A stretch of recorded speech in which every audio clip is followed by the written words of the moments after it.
Good morning. Good to have you with us. I'm Joe Fryer. And I'm Savannah Sellers. Let's begin this Tuesday morning in France as the G7 summit, that gathering of world leaders, continues. It's been a busy day already so far for President Trump as the war with Iran remains front and center, just days after announcing an agreement with Iran aimed at ending that conflict. Earlier this morning, the president met with other G7 leaders, along with Ukrainian President Volodymyr Zelensky, to kick off the day. Now, meetings will continue throughout the day, and a dinner is scheduled for tonight. Well, President Trump arrived in France yesterday and met with French President Emmanuel Macron. The two discussed the peace deal with Iran, but many details about it are not yet public. Vice President Vance also weighed in on Iran in an interview with our Tom Yamas. We will bring you that in just a moment. We'll also dig into the economic impact of a peace deal with Iran in a moment and get you more analysis. But let's begin this hour with NBC News correspondent Alice Barr. She is joining us from France with the latest this morning. Alice, good morning. Good morning, Savannah and Joe. And President Trump just wrapped up a sit-down with the Emir of Qatar, a country that's been critical in helping to broker what President Trump called a good and fair deal with Iran. He also said that under that agreement, Iran will get blown up if it tries to get a nuclear weapon. Though this morning, we heard from Iran's top diplomat that details of its nuclear program still need to be worked out. President Trump's meetings with G7 allies picking up the pace today, including with Ukrainian President Volodymyr Zelensky, as Europe pushes for more Ukraine support. President Trump also sitting down with Middle East allies, while we're learning more about the Iran agreement he's calling a done deal. Iran will not have a nuclear weapon. The full memorandum of understanding is not yet public. The president says it does not include money or sanctions relief for Iran unless Tehran honors key commitments. If they do what they're supposed to do, that starts taking effect. Vice President J.D. Vance telling NBC's Tom Yamas Iran would be rewarded for steps like giving up its stockpile of enriched uranium.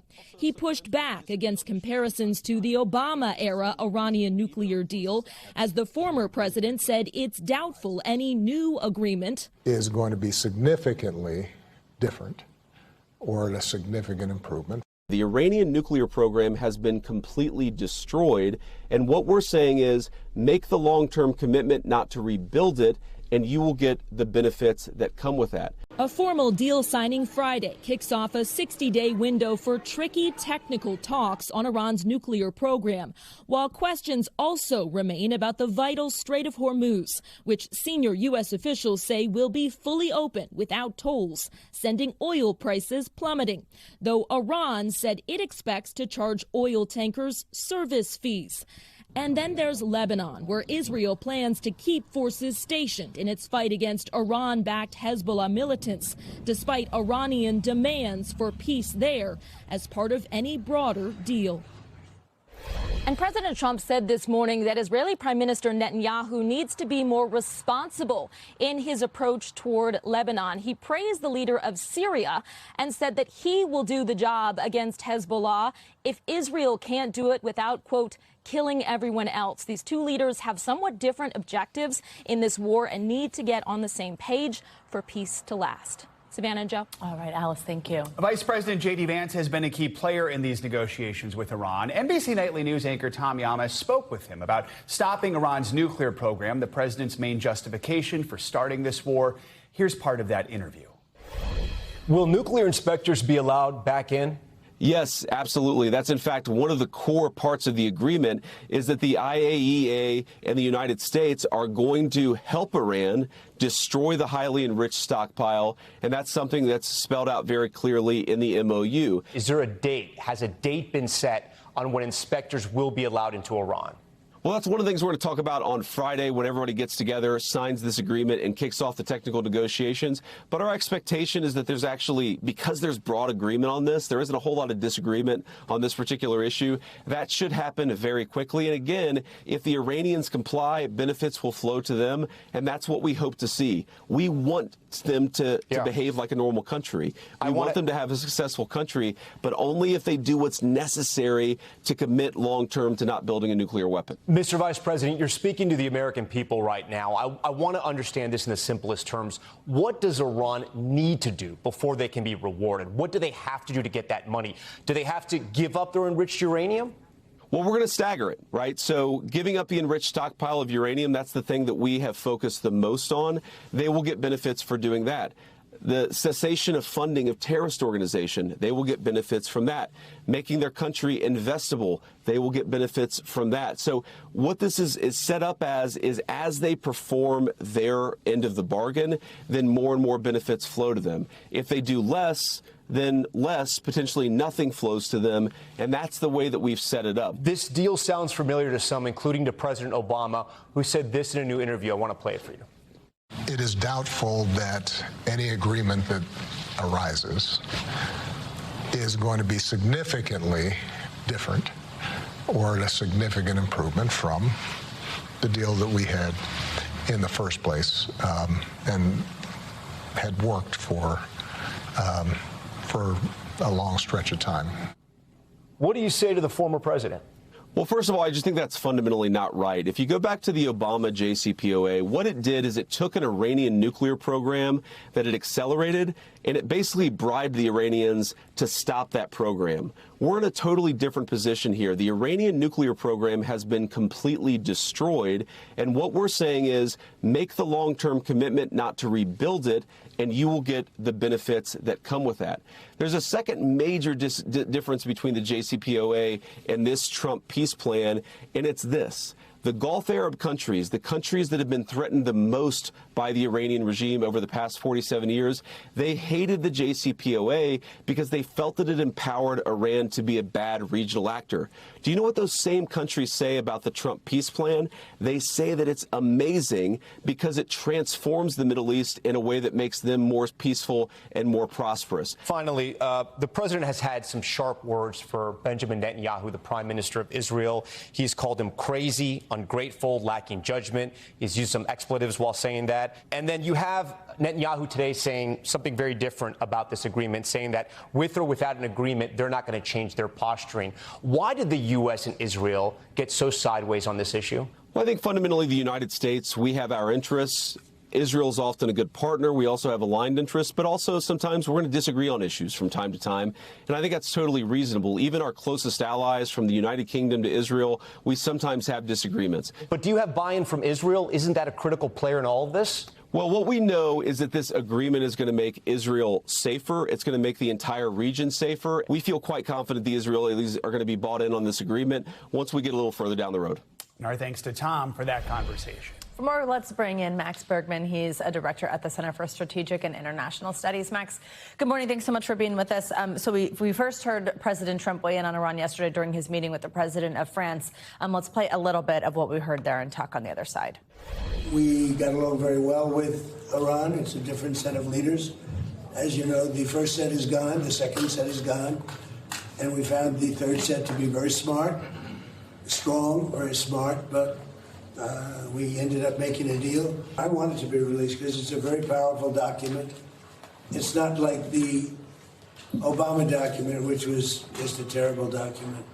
This is a very powerful document, and I want it to be released. Max, just how closely are our European allies watching and waiting for the details of this agreement to become public? What are they looking for?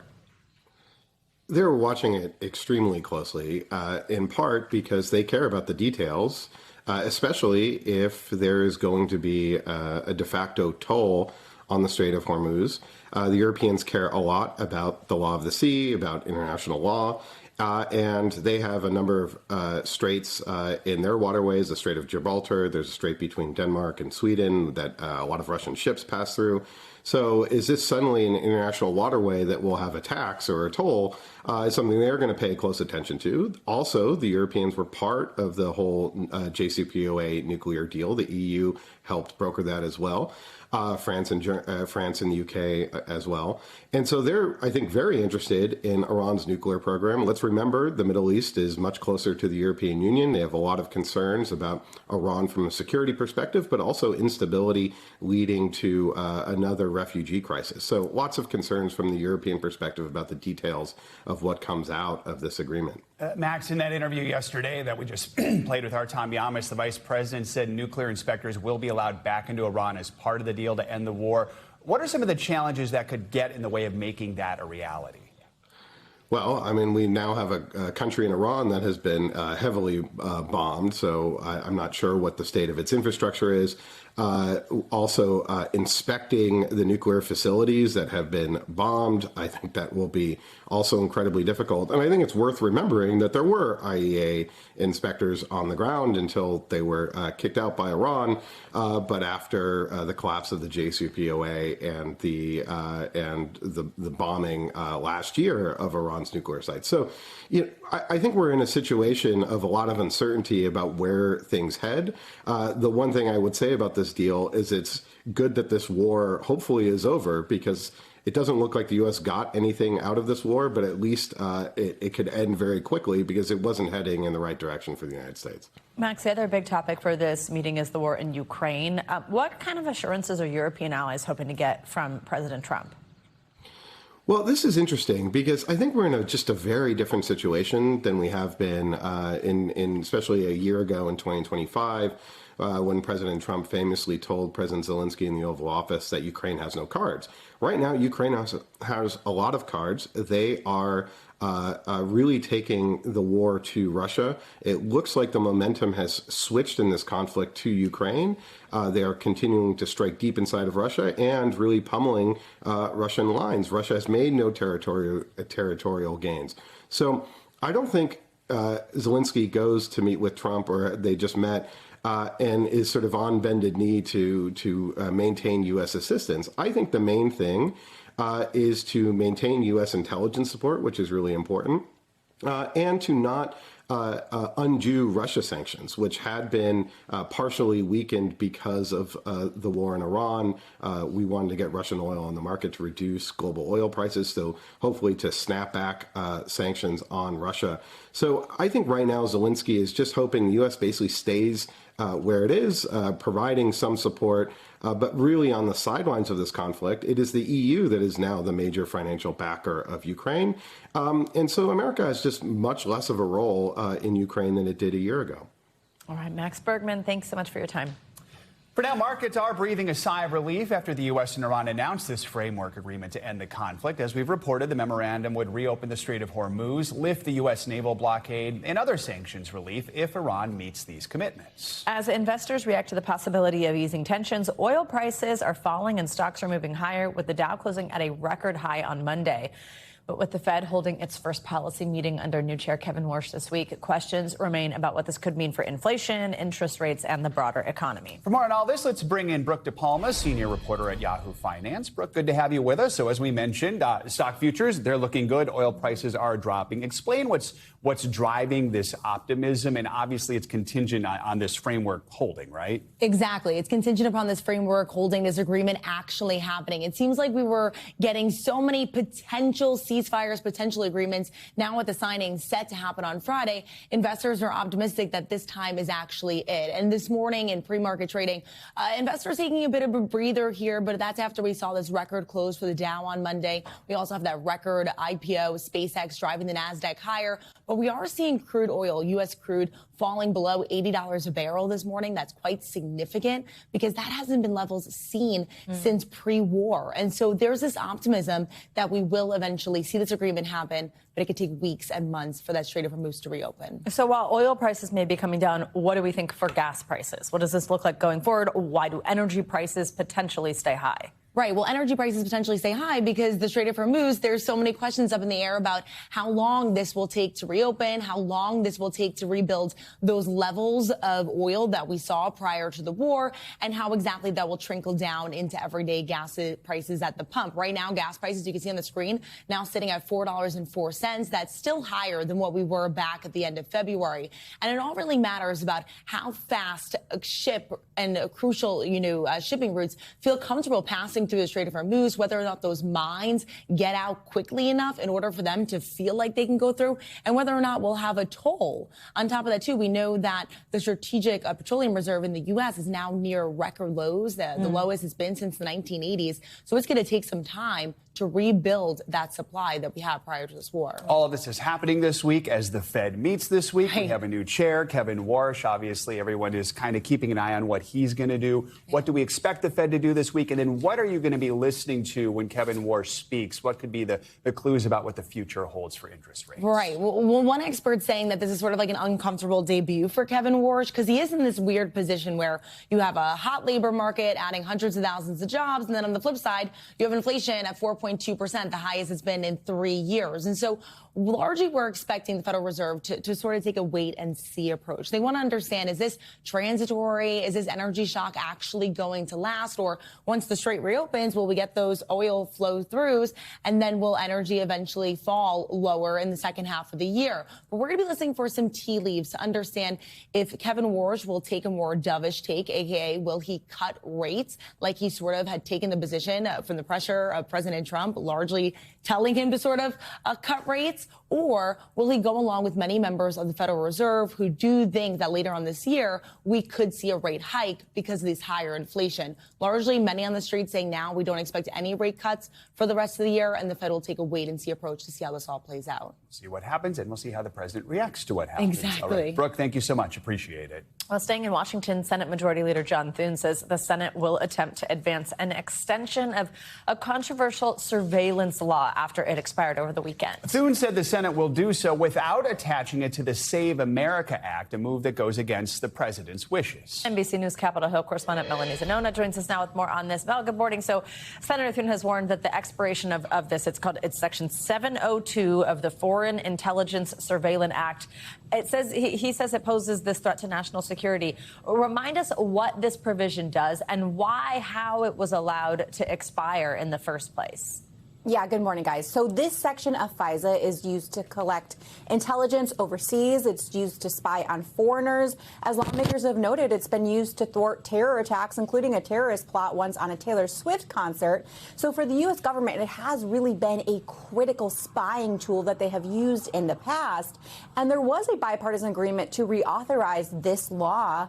They were on the verge of passing it. At that point, though, President Trump announced his pick to temporarily leave the director of national intelligence. That would be Bill Pulte, his housing director. And Democrats had a lot of concerns about Bill Pulte because he has no experience with intelligence or no experience in the national security space. So they decided to withhold their votes for this critical FISA reauthorization while Pulte is still in the job. Now, since then, I will say Trump has announced his permanent pick for that job. That would be Jay Clayton, someone who Democrats actually do have respect for and have had a lot of praise for. But until Jay Clayton is permanently confirmed, they are not going to vote for a FISA reauthorization. So while we're talking about Jay Clayton, he could get confirmed as early as Thursday. Do we expect any sort of pushback here? He has support from both sides of the aisle, like I mentioned. In committee, we are expecting him to really sail through unless, of course, there's some unforeseen issue or controversy that pops up in the next few days. The real question, though, guys, is can he get confirmed on the Senate floor as quickly as the end of this week, which is what the GOP leadership is trying to do. That is a much stickier situation. Even though he has bipartisan support, it would take cooperation from all 100 senators in order to advance that nomination. But that, of course, is something we are watching very closely later this week. Hey, Mel, one other thing we want to ask you about from the Hill is Senator Mitch McConnell's health. Majority Leader Thune, who we've been talking about, says he's hopeful that he will return to work this week after being hospitalized over the weekend. Do we know anything more about his condition now? So we don't know exactly what the condition is that put him in the hospital. We don't actually even know if he has been discharged yet. But we did get an update yesterday suggesting that Mitch McConnell is on the mend, with his spokesman saying in a statement, Senator McConnell is fully engaged with staff on Senate business and Kentucky matters, and he is very appreciative of the outstanding care he is receiving. Of course, this is not the first health scare that Mitch McConnell has suffered in recent years. He's also been pushed around in a wheelchair in the Capitol lately. So anytime someone of that age or of that condition gets put into the hospital, it is, of course, very concerning. But everyone on Capitol Hill wishing him a speedy recovery, guys. All right, Mel, thank you so much. The investigation continues this morning into the fatal crash of an Air Force bomber in Southern California. 8 people were killed yesterday when the B-52 crashed moments after takeoff from Edwards Air Force Base. Comes just days after a fighter jet crashed into a hillside in Washington state. That pilot safely ejected moments before the crash. NBC News correspondent Liz Kreutz has more. A tragedy in California after a massive military bomber crashed during a routine test mission in the Mojave Desert outside Los Angeles. We lost 8 great Americans. This crash is deemed to be unsurvivable. Thick black smoke seen billowing into the air for miles after military officials say the B-52 Stratofortress went down shortly after takeoff from Edwards Air Force Base around 11:20. The base says emergency crews immediately responded to the scene. Edwards has something going on. You can see here the charred landscape where the crash happened. It was a B-52 that was on initial takeoff, supporting the radar modernization program. This was a mixed crew of military, government civilians, and government contractors. The 8-engine B-52 is typically crewed by 5 people. It's a legendary part of the military's fleet, used for decades from Vietnam to the current war in the Middle East. The enormous aircraft can fly as high as 50,000 feet while carrying 70,000 pounds of weapons. The crash comes after another military plane crash in Washington state. Oh my God! Oh my God! The incident caught on camera, a Marine Corps F-18 Hornet slamming into a hillside on the south side of Mount Rainier, then erupting into a fireball. Oh my God! Oh my God! The pilot seen on another video ejecting just before the crash. Authorities say incredibly he only sustained minor injuries and was recovered by a sheriff's deputy. Liz Kreutz, NBC News. Now let's get to the dangerous weather hammering the South. Torrential downpours are triggering dangerous flash floods for millions. In Houston, the wicked weather even pulled the plug on the FIFA World Cup Fan Fest. NBC News correspondent Priscilla Thompson has the latest. Severe storms slamming the South. Watch as a person jumps from a tree as first responders rescue those trapped by fast-moving floodwaters. That's the roof of a car. A busy Texas interstate near Waco washed out, leaving an 18-wheeler stuck. Rescuers in boats and on foot trudging through chest-high water, racing to reach trapped vehicles. There's a car just floating down the median. 18 million Americans are under flood watches in Texas, Louisiana, and Mississippi. Some spots slammed with up to 5 inches of rain per hour. Part of a stretch of severe weather sweeping across the country. Hail pummeling parts of Pennsylvania. What is that? Whipping winds sending this tornado-like swirl across an Ohio turnpike. And in Kansas City, sirens are going off. A tornado threat forcing England's World Cup team to stay inside on Saturday. And Houston's FIFA Fan Fest shut down. Priscilla Thompson, NBC News, Houston, Texas. That flood risk across the Southeast is not letting up yet. We've got meteorologist Bill Cairns tracking the threat for us today. Always good to have you. Good morning, Bill. Well, good morning. We're watching our first tropical threat of the season, and this could bring some very heavy rain along the Gulf Coast, mostly from areas from Houston into Louisiana, possibly even Mississippi and Alabama in the days ahead. And if this does become our first named storm, our A storm, this would be Arthur. And we're not worried about, the winds. We don't think this will become a big, huge hurricane or anything like that. But the potential is there, at least, for some very heavy, life-threatening rainfall in areas along the Gulf Coast. So the development zone and the Hurricane Center is saying a 60% chance of this developing will be anywhere from tonight through tomorrow. Then it will be into Louisiana. So as far as the flood watches go, 16 million people. Now, not everyone is going to get this huge amounts of rain, but isolated locations at least have a chance for over a foot of water in the next day or two. Already this morning, some very heavy rain just along the coast from Brownsville northwards to Corpus Christi. We have areas already seeing flash flood warnings, and this will only spread as we go throughout the day. So here's the timing of this. Notice the storm spinning just near Corpus Christi through this evening.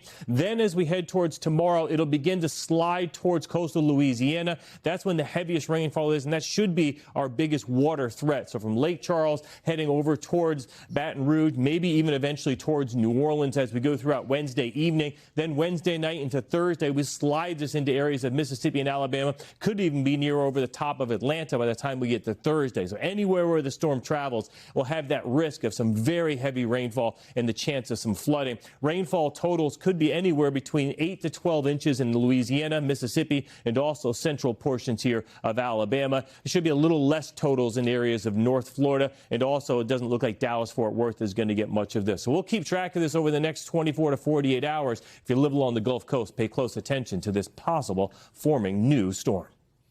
All right, Bill, thank you.